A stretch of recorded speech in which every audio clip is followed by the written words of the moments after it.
ओम शांति मुरली है 11 अप्रैल 2024। बाप दादा के मधुर महावाक्य। मीठे बच्चे, यह बना बनाया नाटक है। इस नाटक से एक भी आत्मा छूट नहीं सकती। मोक्ष किसी को मिल नहीं सकता। यह बना बनाया नाटक है। इस नाटक से एक भी आत्मा छूट नहीं सकती। मोक्ष किसी को मिल नहीं सकता। आज का प्रश्न है, ऊंचे ते ऊंचा पतित पावन बाप भोलानाथ कैसे है। ऊंचे ते ऊंचा पतित पावन बाप भोलानाथ कैसे है। बाबा ने उत्तर दिया, तुम बच्चे उन्हें चावल मुट्ठी दे महल ले लेते हो, इसलिए ही बाप को भोलानाथ कहा जाता है। तुम कहते हो शिव बाबा हमारा बेटा है, वह बेटा ऐसा है जो कभी कुछ लेता नहीं, सदा ही देता है। भक्ति में कहते हैं जो जैसा कर्म करता है वैसा फल पाता है, परंतु भक्ति में तो अल्पकाल का मिलता है, ज्ञान में समझ से करते इसलिए सदा काल का मिलता है। बाबा क्या कहते हैं, ऊंचे ते ऊंचा पतित पावन बाप भोलानाथ कैसे है। एक तो ऊंचे से ऊंचा, मत भी उसकी श्रेष्ठ, लेकिन भोला है, भोलानाथ है। क्योंकि हम भोले बच्चे हैं ना, बार बार भूल जाते हैं। क्या देते हैं, एक चावल मुट्ठी देते हैं और उसके बदले सुदामा की तरह महल ले लेते हैं। इसीलिए भोलानाथ कहा जाता है, क्योंकि शिव बाबा कौन है, हमारा बेटा है। और ये बेटा ऐसा है कभी कुछ लेता नहीं है, सिर्फ सदा देता है। भक्ति में कहते हैं ना, जो जैसा कर्म करता है वैसा फल पाता है, परंतु भक्ति में तो अल्पकाल मिलता है, लेकिन ज्ञान में समझ से मिलता है, इसीलिए सदा काल का मिलता है। ओम शांति। रूहानी बच्चों से रूहानी बाप रूह रिहान कर रहे हैं, वह ऐसे कहेंगे। रूहानी बाप बच्चों को राजयोग सिखला रहे हैं। तुम आए हो बेहद के बाप से राजयोग सीखने, इसलिए बुद्धि चली जानी चाहिए बाप की तरफ। यह है परमात्मा ज्ञान आत्माओं के प्रति। यह है परमात्म ज्ञान आत्माओं के प्रति। भगवानु वच शालिग्रामों प्रति। हम कौन है, सारे उनके बच्चे शालिग्राम। आत्माओं को ही सुनना है, इसीलिए आत्म अभिमानी बनना है, क्योंकि बाबा तो बात ही आत्माओं से करते हैं। आगे तुम देह अभिमानी थे, इस पुरुषोत्तम संगम युग पर ही बाप आकर तुम बच्चों को आत्म अभिमानी बनाते हैं। आत्म अभिमानी और देह अभिमानी का फर्क तुम समझ गए हो। बाप ने ही समझाया है, आत्मा ही शरीर से पार्ट बजाती है, पढ़ती आत्मा है, शरीर नहीं। परंतु देह अभिमान होने के कारण समझते हैं फलाना पढ़ाते हैं। तुम बच्चों को जो पढ़ाने वाला है वह है निराकार, उनका नाम है शिव। शिव बाबा को अपना शरीर नहीं होता, और सब कहेंगे मेरा शरीर। यह किसने कहा? आत्मा ने। यह मेरा शरीर है, बाकी वह सब है जिस्मानी पढ़ाइयाँ, अनेक प्रकार की उसमें सब्जेक्ट होती है। बीए आदि कितने नाम हैं, इसमें एक ही नाम है। पढ़ाई भी एक ही पढ़ाते हैं, एक ही बाप आकर पढ़ाते हैं, तो बाप को ही याद करना पड़े ना। हमको बेहद का बाप पढ़ाते हैं। उनका नाम क्या है? उनका नाम है शिव। ऐसे नहीं कि नाम रूप से न्यारा है। मनुष्यों का नाम शरीर पर पड़ता है, कहेंगे फलाने का यह शरीर। वैसे शिव बाबा का नहीं है। मनुष्यों के नाम शरीर पर है। एक ही निराकार बाप है जिसका नाम है शिव। जब पढ़ाने आते हैं तो भी नाम शिव ही है। यह शरीर तो उनका नहीं है। भगवान एक ही होता है, 10-12 नहीं। वह है ही एक, फिर मनुष्य उनको 24 अवतार कहते हैं। बाप कहते हैं मुझे बहुत भटकाया है, परमात्मा को ठीक कर भीतर सब में कह दिया है। जैसे भक्ति मार्ग में खुद भटके हैं, वैसे मुझे भी भटकाया है। ड्रामानुसार उनके बात करने का ढंग कितना शीतल है। समझाते हैं मेरे ऊपर सबने कितना अपकार किया है, मेरी कितनी गलानी की है। मनुष्य कहते हैं हम निष्काम सेवा करते हैं। बाप कहते हैं मेरे सिवा तो कोई निष्काम सेवा कर नहीं सकता। जो करता है उनको फल जरूर मिलता है। अभी तुमको फल मिल रहा है। गायन है कि भक्ति का फल भगवान देंगे, क्योंकि भगवान है ज्ञान का सागर। भक्ति में आधा कल्प तुम कर्म कांड करते आए हो। अब यह ज्ञान है पढ़ाई। समझ, पढ़ाई मिलती है एक बार और एक ही बाप से। बाप पुरुषोत्तम संगम युग पर एक ही बार आकर तुमको पुरुषोत्तम बनाकर जाते हैं। यह है ज्ञान और वह है भक्ति।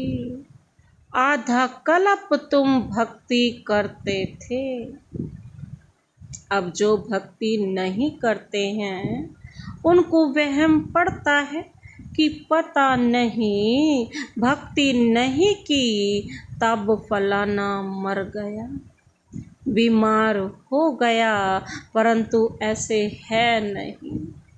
बाप कहते हैं बच्चे तुम पुकारते आए हो कि आप आकर पतितों को पावन बनाए, सबकी सदगति करो। तो अब मैं आया हूँ। भक्ति अलग है, ज्ञान अलग है। भक्ति से आधा कल्प होती है रात और ज्ञान से आधा कल्प के लिए होता है दिन। राम राज्य और रावण राज्य दोनों बेहद हैं। दोनों का टाइम बराबर है।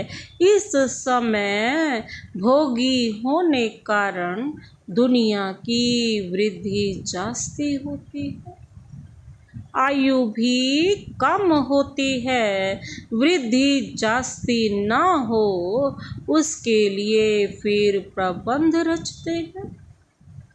तुम बच्चे जानते हो, इतनी बड़ी दुनिया को कम करना तो बाप का ही काम है। बाप आते ही हैं काम करने, पुकारते भी हैं, बाबा आकर अधर्म विनाश करो, अर्थात सृष्टि को कम करो। दुनिया तो जानती नहीं कि बाप कितना कम कर देते हैं। थोड़े मनुष्य रह जाते हैं, बस मुट्ठी भर, 9 लाख, बाकी सब आत्माएं अपने घर चली जाती हैं, फिर नंबर वार पार्ट बजाने आती हैं। नाटक में जितना पार्ट देरी से होता है, वह घर से भी देरी से आती। अपना धंधा आदि पूरा कर बाद में आते हैं। नाटक वाले भी अपना धंधा करते हैं ना, फिर समय पर नाटक में आ जाते हैं पार्ट बजाने जब समय होता है, बाकी तो अपना धंधा धोरी करते रहते हैं। तुम्हारा भी ऐसे ही है, पिछाड़ी में जिनका पार्ट है वह पिछाड़ी में आते हैं। द्वापर की आत्माएं, कलयुग की आत्माएं तो वो लास्ट में आएंगी। जो पहले पहले शुरू के पार्टधारी हैं वह सतयुग आदि में शुरू में ही आते हैं।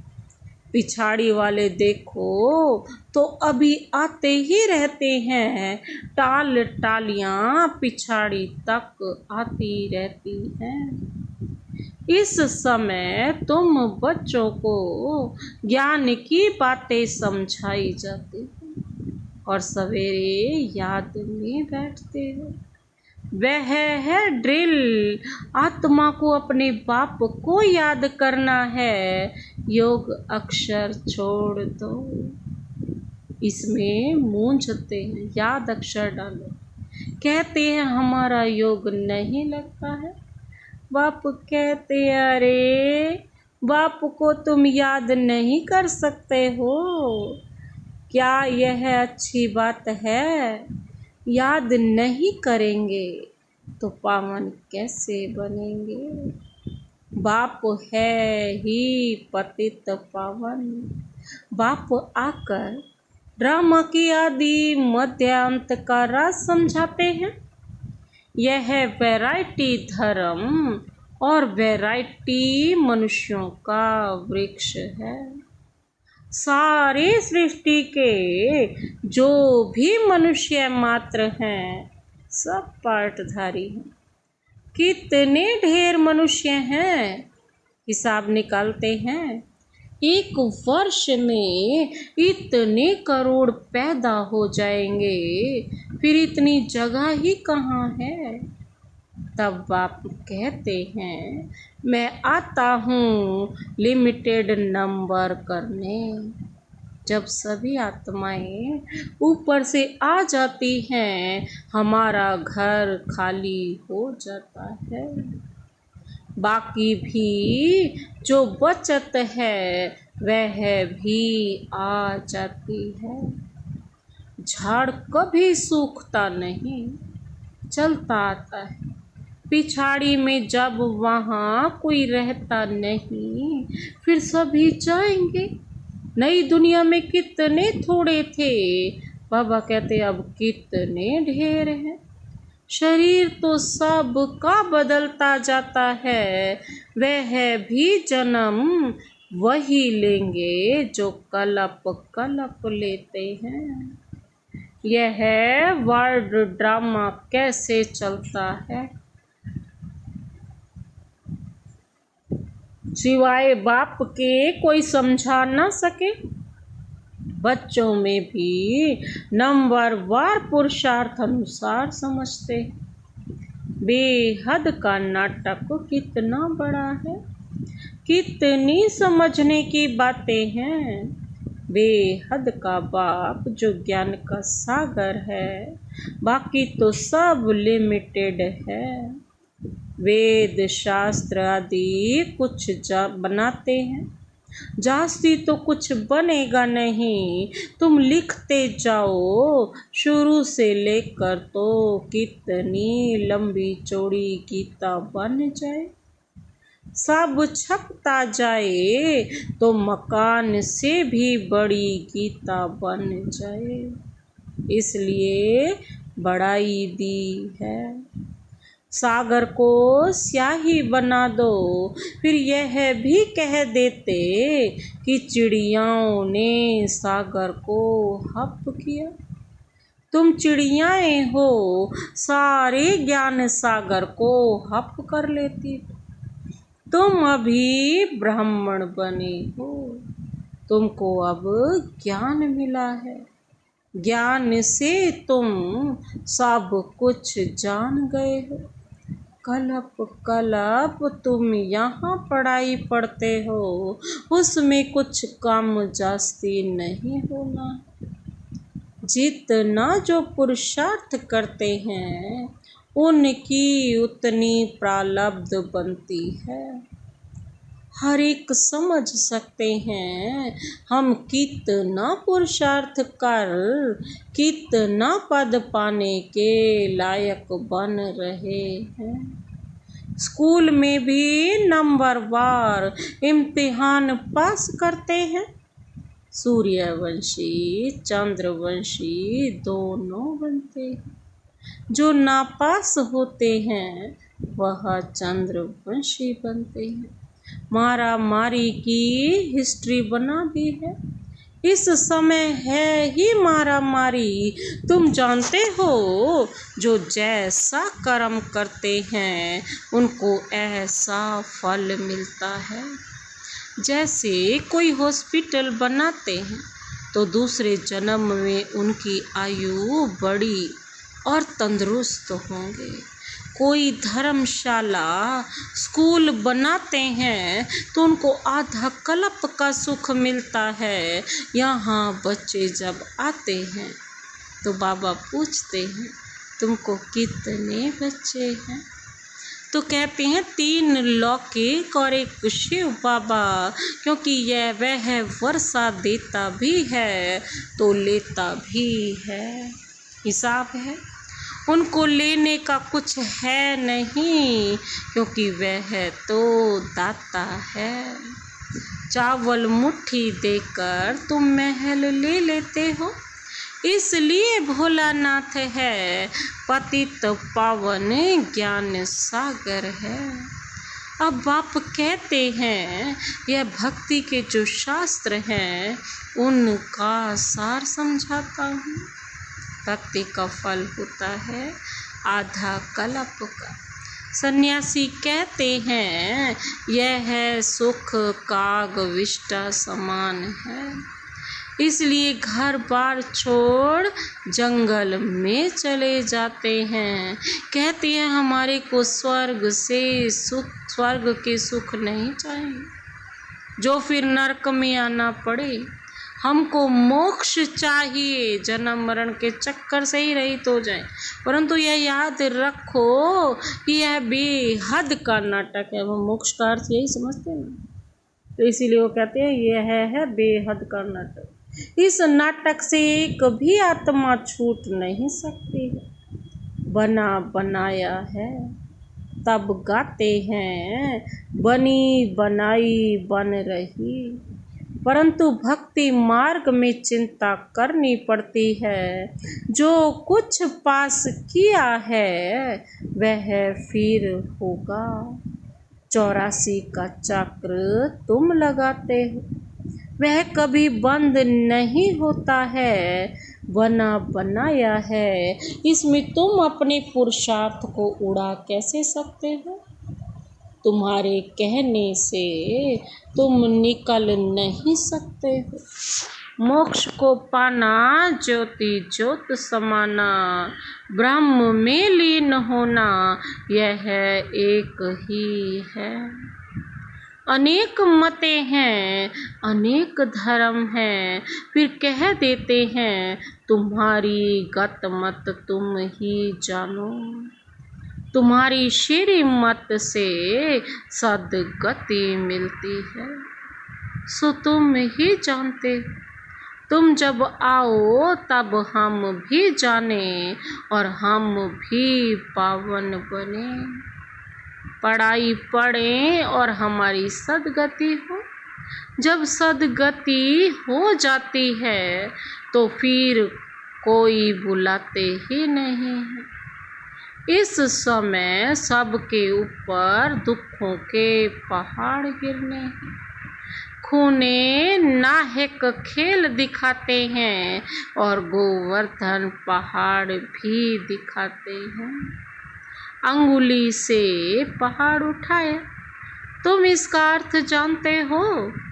तुम थोड़े से बच्चे इस दुखों के पहाड़ को हटाते हो, दुख भी सहन करते हो। तुमको वशीकरण मंत्र सभी को देना है, कहते हैं। तुलसीदास चंदन घिसे तिलक देत रघुवीर। तिलक राजाई का तुमको मिलता है अपनी अपनी मेहनत से। तुम राजाई के लिए पढ़ रहे हो। अब कहते सारी पढ़ाई किसके लिए? राजा बनने के लिए। राजयोग जिससे राजाई मिलती है वह पढ़ाने वाला एक ही बाप है। अब तुम घर में बैठे हो, यह दरबार नहीं है। बाबा कहते हैं दरबार उसको कहा जाता जहाँ राजाएं महाराजाएं मिलते हैं। यह है पाठशाला, समझाया जाता है। कोई ब्राह्मणी विकारों को नहीं ले आ सकती है, पतित वायुमंडल को खराब करेंगे, इसलिए अलाउ नहीं करते। जब पवित्र बने तब अलाउ किया जाए। अभी कोई अलाउ करना पड़ता है। अगर यहाँ से जाकर पतित बने तो धारणा नहीं होगी। यह हुआ अपने आप को श्रापित करना। विकार है ही रावण की मत। राम की मत छोड़ रावण की मत से विकारी बन पत्थर बन पड़ते हैं। ऐसी गरुड़ पुराण में बहुत रोचक बातें लिख दी हैं। बाप कहते हैं मनुष्य मनुष्य ही बनता है, जानवर आदि नहीं बनता। पढ़ाई में कोई अंधश्रद्धा की बात नहीं होती। तुम्हारी यह पढ़ाई है। स्टूडेंट पढ़कर पास होकर कमाते हैं। जितना पढ़ाई पढ़ेंगे उतना ही कमाई करेंगे। अच्छा, मीठे मीठे सिक्की लधे बच्चों प्रति मात पिता बाप दादा का याद प्यार और गुड मॉर्निंग। हम रूहानी बच्चों की रूहानी बाप दादा को नमस्ते नमस्ते नमस्ते, गुड मॉर्निंग। शुक्रिया बाबा, शुक्रिया। धारणा के लिए मुख्य सार है। पहला पॉइंट है वशीकरण मंत्र सबको देना है। पढ़ाई की मेहनत से राजाई का तिलक लेना है। इन दुखों के पहाड़ को हटाने में अपनी अंगुली देनी है। दूसरा पॉइंट है संगम युग पर पुरुषोत्तम बनने का पुरुषार्थ करना है। बाप को याद करने की ड्रिल करनी है। बाकी योग योग कह मूंझना नहीं है। बाबा कहते हैं संगम युग पर पुरुषोत्तम बनने का पुरुषार्थ करना है। बाप को याद करने की ड्रिल करनी है। बाकी योग योग कह मूंझना नहीं है। आज का वरदान, वरदानी हाथ सदा सिर पर अनुभव करते हुए वरदान अपने में समाते हैं।